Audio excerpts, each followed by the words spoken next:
Bonjour à tous et bienvenue dans cette nouvelle vidéo. Donc aujourd'hui on fait le débriefing du match de samedi, le deuxième segment de la finale pour les concernés. Avant de commencer, je tenais à vous dire qu'à 10h30 demain on fera de nouveau un débriefing en live. Alors je le fais tous les jours mais en ce moment je l'annonce pas tout le temps. Mais aujourd'hui je l'annonce, donc 10h30 demain si vous voulez venir analyser les donnes avec moi pour faire le résumé. Donc on va se lancer directement avec cette donne 2. Alors on est en première position avec cette main et il faut choisir si on ouvre ou pas. Alors à mon avis il y a plusieurs bons arguments pour ouvrir. Bon, on a 11 points, donc on n'est pas loin de l'ouverture théorique à 12. On a 5 trèfles et 4 piques, donc ça, avoir 4 cartes à pique c'est plutôt une bonne nouvelle puisque on a la couleur supérieure dans les compétitives. Donc avec 4 cœurs et 5 jetons pique, l'ouverture serait moins bonne. Avec 4 piques et un cœur, ça vient mieux. On a un petit singleton, on a 2 as, bon même si c'est un as sec, c'est pas ce qu'il y a de mieux. Je pense que ça vaut une ouverture d'un trèfle. Alors ça rend clairement la séquence plus facile. En face on doit dire un carreau. Alors pourquoi un carreau?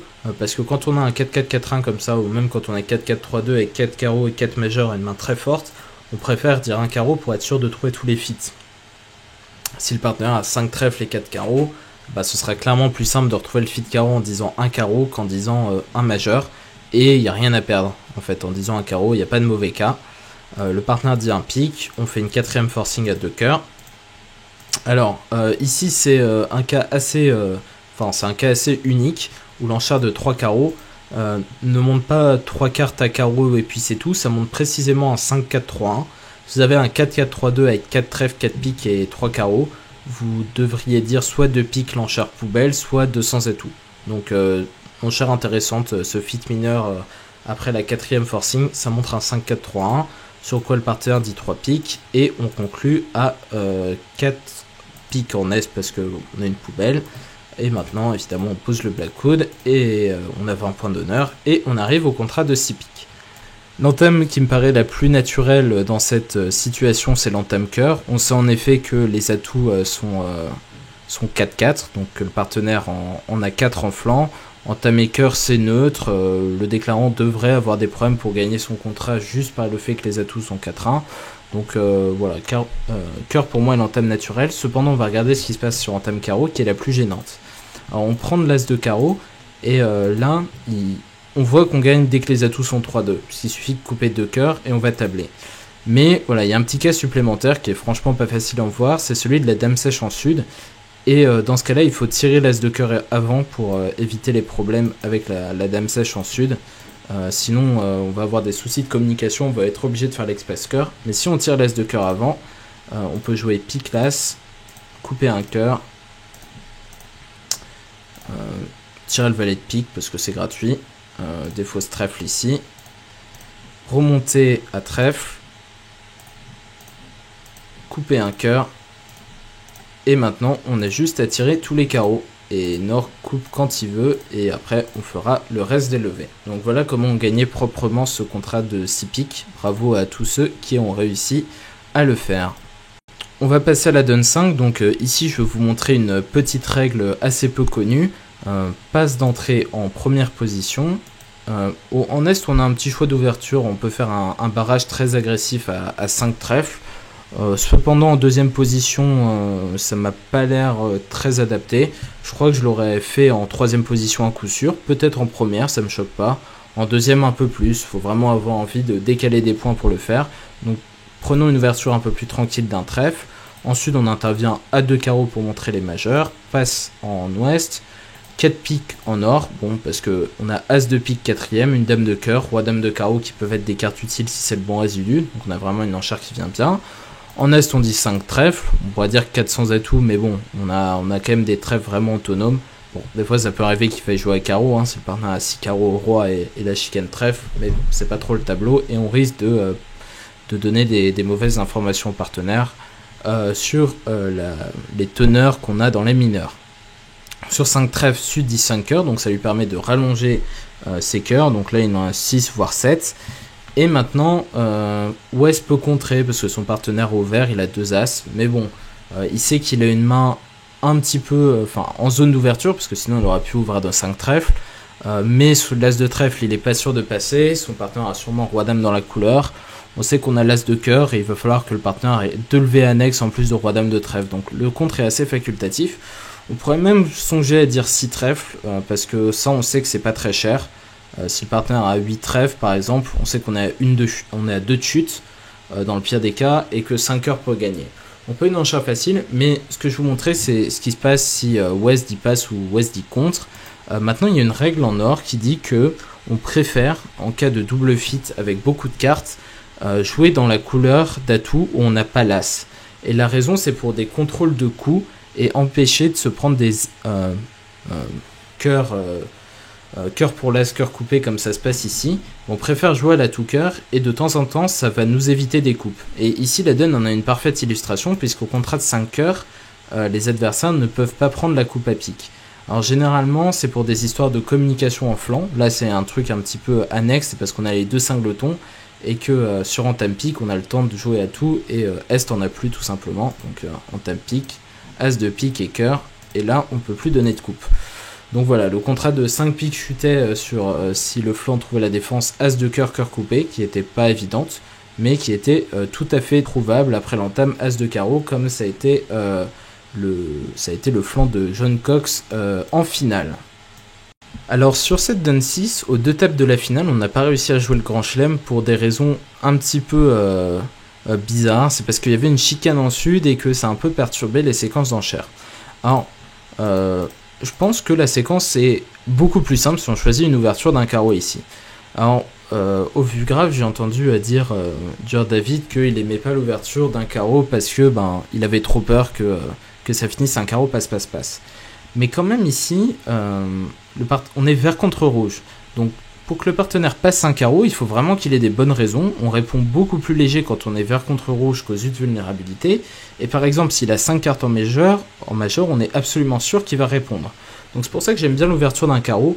Dans le pire des cas, de temps en temps, on perdra 6. Mais à mon avis, il y a plus à y gagner parce que on va pouvoir décrire la main de manière très précise pour aller jouer le chelem en disant un carreau suivi de 2 cœurs sur la réponse d'un pic, comme ça se passe ici.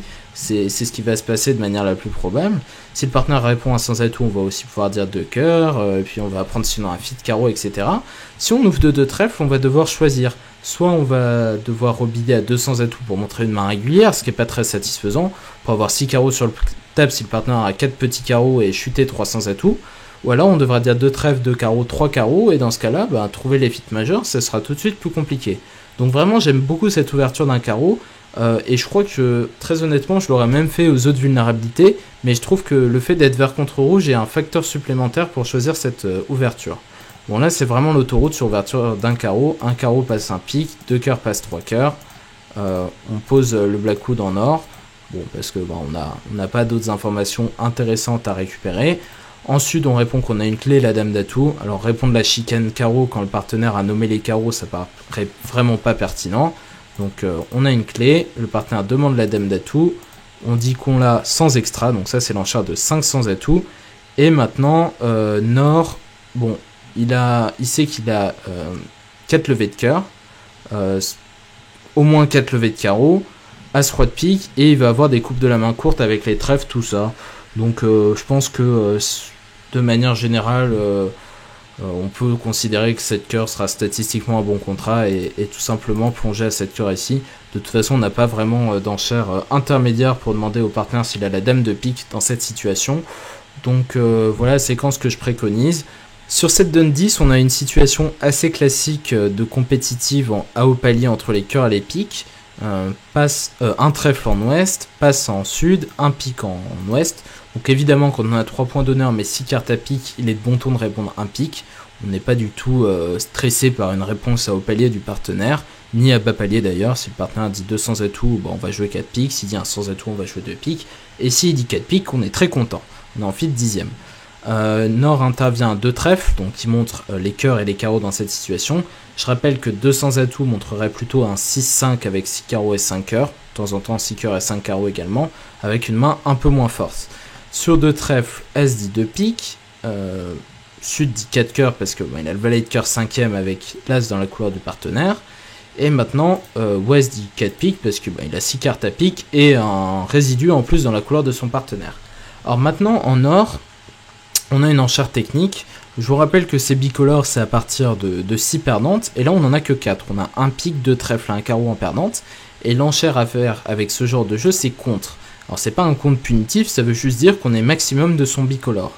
Et là maintenant en sud, on a 5 cartes à cœur au valet, et l'as de carreau. On a 3 petits trèfles et 2 cartes à pique à la dame.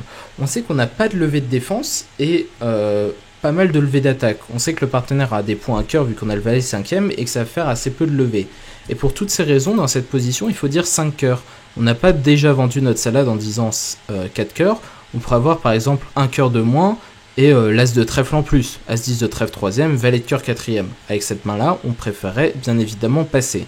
Mais là, comme on n'a que des levées de défense, on préfère dire 5 cœurs. Et la séquence devrait s'arrêter là, 5 cœurs étant la bonne défense contre 4 piques qui gagnent. Donc dans le pire des cas, on aura eu un -1 contre -1 dans cette situation. Et je vous dis toujours, quand la pire situation en compétitive au palier, c'est le -1 contre -1, c'est que vous avez fait des très bonnes enchères en compétitive et il ne faut pas regretter d'avoir perdu 5 points. On va passer rapidement aux résultats. Les bots sont perdus de 21 points hier en finale contre Sushi et on aura donc 12 points à remonter demain pour espérer gagner ce deuxième e-Open de France. Au niveau de la troisième place, l'équipe Milan s'est imposée avec un gros deuxième segment contre l'équipe 700 atouts contrée. Bravo à eux qui gagnent une médaille de bronze après leur première médaille d'or. On va regarder maintenant les barrages. Donc on a 2 barrages en cours, enfin qui se sont terminés. L'équipe ES contre l'équipe des Berrichons. Les Berrichons ont gagné de 4 points contre l'équipe ES et valident donc leur montée en première division. Félicitations à eux. Et derrière, on a l'équipe Capo Team qui a vaincu les artistes en un segment seulement, puisque les artistes ont abandonné le deuxième. Et enfin, il y a la finale de la deuxième division qui est toujours en cours. Donc ils ont décidé de jouer en 3 segments selon leurs souhaits. L'équipe Yes We Can mène de 44 points avant le dernier segment. Donc il y a fort à faire pour l'équipe de Montbéliard à Besançon qui devra remonter une marge conséquente engrangée par Yes We Can. On finit par le Butler, donc pas grand chose à signaler de particulier, le classement est désormais assez stable. On peut cependant voir que en finale, on a John Cox et son partenaire Peter Taylor qui ont tous les deux fini donc à plus 36. Donc une belle performance des 2 joueurs anglais qui ont porté leur équipe hier. Ce soir, on va voir le dernier segment de la finale. Donc je commenterai du côté français en compagnie de Jean-Luc Arroy. Et du côté anglais, ce sera Christophe Grosset donc, qui commentera avec Michael Camille, donc un grand champion américain très connu outre-Atlantique. J'espère que vous passerez un bon moment devant cette finale et qu'on assistera à un match serré. Sur ce, n'hésitez pas à liker la vidéo et à vous abonner si ce n'est pas encore fait. Et on se retrouve ce soir pour la suite et la fin des événements. Salut!